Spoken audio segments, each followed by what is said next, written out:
Are you dealing with mold and mildew on your boat, especially your cushions? I think we found the solution. All you're going to want to do is simply spray the Starke Mildew Clean onto the cushions, let it dwell for about 5 to 10 minutes.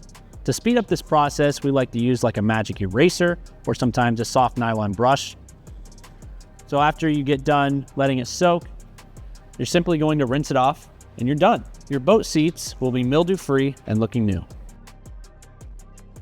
For tough stains, let it soak upwards to 10 minutes. In some cases, it may require up to 2 to 3 applications to get your desired result. So why Starke? It's the safer choice when it comes to effectively removing mold and mildew stains while preventing damage to the vinyl stitching with its added conditioners. And it's very easy to use. Try Mildew Clean today and get back to enjoying your time on the water.